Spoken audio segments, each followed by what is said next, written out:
menjadi saksi, menjadi berkat, itu akan menjadi sia-sia saja. Tidak ada gunanya kalau tanpa kasih. Kalau dikatakan di dalam 1 Korintus ayatnya yang ke-13, 1 Korintus pasal 13 ayat 1 sampai 7. Itu akan menjadi sia-sia, tidak ada gunanya. Kemampuan yang kita punya, harta yang banyak, bahkan mungkin jabatan yang kita miliki saat ini, kalau kita nggak punya kasih, dan kasih itu tidak menjadi kebiasaan kita di dalam kehidupan kita, tentu semuanya akan menjadi sia-sia saja, tidak ada gunanya. Mari kita teladani kehidupan Yesus tatkala dia melayani. Ketika dia melihat banyak jiwa yang ada di dalam hati Yesus adalah belas kasih. Di dalam hati Yesus tergerak oleh karena belas kasih. Jadi di dalam perjalanan pelayanan Yesus, kalau tanpa kasih, orang-orang itu tidak akan diberkati, bahkan tidak akan dilayani oleh Yesus. Jadi sangat perlu kasih itu tertanam dan menjadi kebiasaan kita, menjadi gaya hidup kita sebagai anak-anak Tuhan. Dan seringkali kasih itu menjadi luntur, kasih itu menjadi hilang. Kalau sedikit saja orang bicara tentang kita, ada orang yang gosipin kita gitu ya. Kalau kita melihat dengan kacamata iman, oh ya baik juga, karena menjadi koreksi bagi kita. Itu akan kita akan semakin memperbaiki diri kita untuk lebih baik. Jangan kita membenci orangnya, tapi bencilah karakter atau sifatnya itu. Tapi jangan kita benci orangnya. Ibu-ibu yang saya kasih dalam Tuhan Yesus Kristus, hidup kita harus dipengaruhi oleh firman Tuhan, bukan oleh karena keadaan yang ada di sekitar kita. Jangan kita mau didikte oleh keadaan di sekitar kita. Jangan kita mau dibentuk oleh keadaan sekitar kita. Kita harus objektif melihat kesalahan orang kepada kita. Demikian pula sebaliknya. Sehingga kita dengan mudah dapat memaafkan orang lain. Kita dengan mudah terus menghidupkan kasih itu di dalam kehidupan kita. Ibu-ibu yang saya kasih dalam Tuhan Yesus Kristus, ada beberapa ciri-ciri orang yang hidup dalam kasih.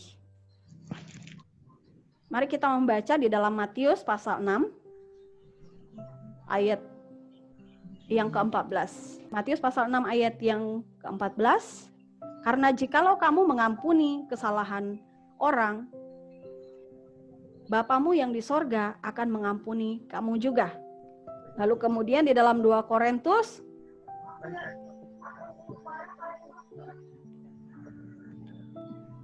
ada yang dapat 2 Korintus pasal 2 ayat 10. Sebab barang siapa yang kamu ampuni kesalahannya, aku mengampuninya juga. Sebab jika aku mengampuni, seandainya ada yang harus kuampuni, maka hal itu kubuat oleh karena kamu di hadapan Kristus, supaya iblis jangan beroleh keuntungan atas kita, sebab kita tahu apa maksudnya. Nama Tuhan. Salah satu ciri orang yang hidup di dalam kasih adalah dia suka sekali mengampuni. Ya, dia suka sekali mengampuni walaupun orang membenci dia, walaupun orang yang berkata yang tidak baik kepada dia, tapi dia suka sekali memberikan pengampunan.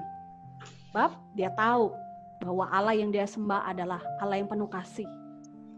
Mari sebagai anak-anak Tuhan, sebagai orang tua, sebagai perempuan yang seringkali mengalami kepahitan atau mungkin luka batin, ya banyak saja hal yang buat kita rasa kepala itu mau pecah, mungkin karena masalah-masalah rumah tangga, anak belum lagi ya.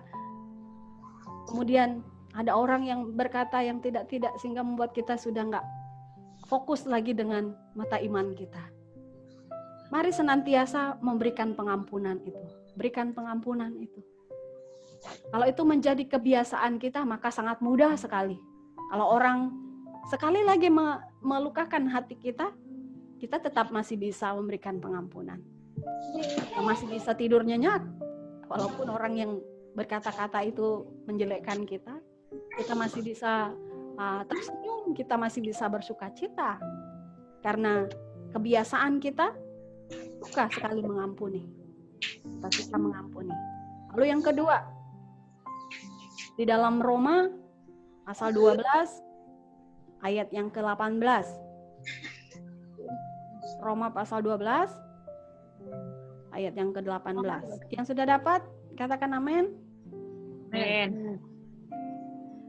Bu Sedang dah baca. Roma 12 ayat yang ke-8. 18. Dapat-dapatnya kalau hal itu bergantung padamu. Hiduplah dalam perdamaian dengan semua orang. Jadi salah satu ciri orang yang hidupnya di dalam kasih yaitu suka berdamai. Ya, suka berdamai. Saya percaya kita semua suka berdamai sebab kita hidup di dalam Kristus. Kita hidup di dalam Yesus. Mari ciptakan kedamaian dimanapun kita berada. Bahkan mungkin kalau ada orang yang saat ini membutuhkan pertolongan kita, kita berikan solusi, kita berikan jalan keluar. Jangan kita menjadi pematik ya, pematik seperti api ya, malah kita mengompori orang lain yang punya masalah. Tapi berikan solusi, jadi seorang mediator yang baik atau jadi seorang penasehat yang baik, memberikan suatu perdamaian bagi setiap persoalan yang orang lain mungkin hadapi. Dan tatkala orang mempercayai kita, kita sudah menjadi berkat, kita sudah melakukan apa yang menjadi kehendak Tuhan. Ya. Hidup suka berdamai. Di orang yang hidup dalam kasih adalah suka berdamai. Sama dikatakan juga di dalam 1 Yohanes pasal 2 ayat 9. 1 Yohanes pasal 2 ayat 9. Barang siapa berkata bahwa ia berada di dalam terang, tetapi ia membenci saudaranya, ia berada di dalam kegelapan sampai sekarang. Jadi, sebagai anak-anak terang, mari kita hidupkan apa yang Tuhan inginkan kita lakukan di dalam kehidupan kita. Baik sebagai seorang ibu, sebagai seorang perempuan, kita pancarkan kedamaian dalam rumah tangga kita, kita ciptakan kedamaian di tengah-tengah keluarga kita. Lalu ciri-ciri orang yang hidup dalam kasih juga suka tinggal di dalam hadirat Tuhan. Ya, kalau kita membaca di dalam Mazmur 84. Mazmur 84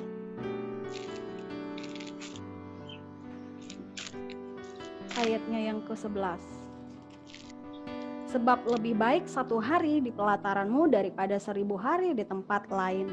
Lebih baik berdiri di ambang pintu rumah Allahku daripada diam di kemah-kemah orang fasik. Jadi seorang yang menyatakan dirinya hidup di dalam kasih, dia suka tinggal di hadirat Tuhan. Dia suka akan hubungannya dengan Tuhan. Dia suka membangun hubungan yang intim dengan Tuhan di dalam saat-saat teduh, di dalam perenungan firman Tuhan. Ya, sebagai seorang perempuan, kita juga dituntut untuk menjadi teladan iman yang baik bagi anak-anak kita. Mari kita sebagai seorang ibu, kita menjadi tiang doa yang kokoh bagi anak-anak kita, bagi suami kita. Kita menjadi penopang yang baik, kita menjadi seorang pendamping yang baik. Dengan kita hidup senantiasa suka dengan hadirat Tuhan. kita sebagai orang tua harus menjadi teladan. Harus menjadi teladan bahwa kita itu sungguh-sungguh hidup suka dengan hubungan intim dengan Tuhan, suka dengan persekutuan. Sebagai ibu-ibu, sebagai perempuan, kita hidupkan hubungan relasi kita dengan Tuhan, dengan gaya hidup kita, dengan penyembahan kita, doa kita, membaca firman, memuji Tuhan. Ya, itu menjadi gaya hidup kita sebagai anak-anak Tuhan yang memiliki kasih. Lalu yang terakhir, orang yang hidup di dalam kasih, dia memiliki kerendahan hati atau tidak sombong. Di dalam Mazmur 149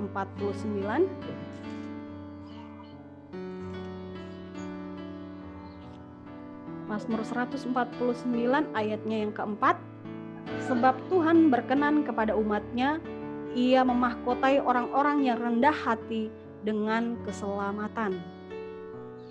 Siapa yang tidak mau selamat? Semua kita mau selamat, tetapi firman Tuhan katakan Dia akan memberikan kita mahkota ketika kita hidup rendah hati.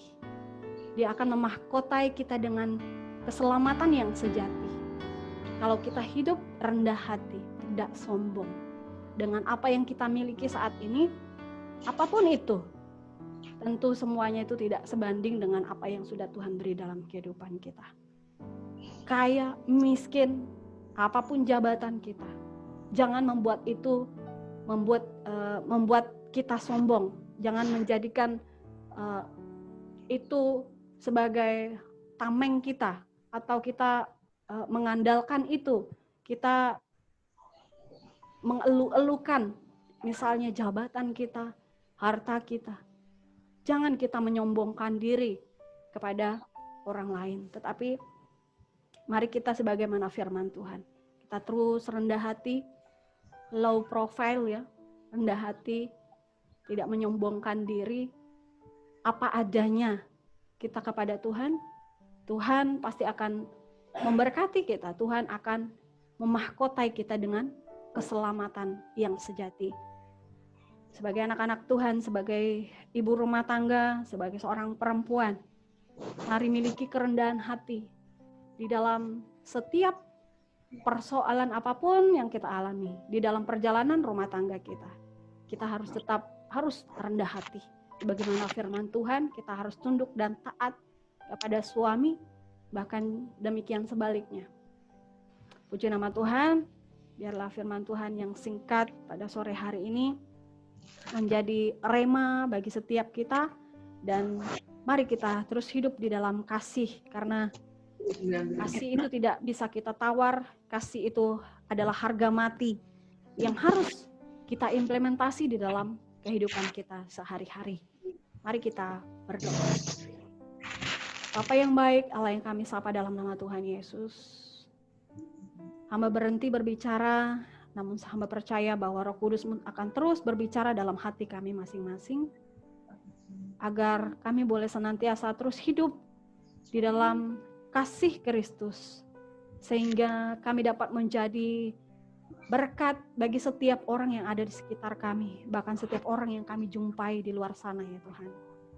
Biarlah kasih ini senantiasa hidup di dalam kehidupan kami, menjadi sebuah kebiasaan di dalam diri kami ya Tuhan, yang senantiasa menghadirkan yang namanya damai, yang menghadirkan, yang mampu memberikan pengampunan kepada orang yang menyakiti kami ya Tuhan. Bahkan kami boleh menjadi orang yang rendah hati dan tidak sombong.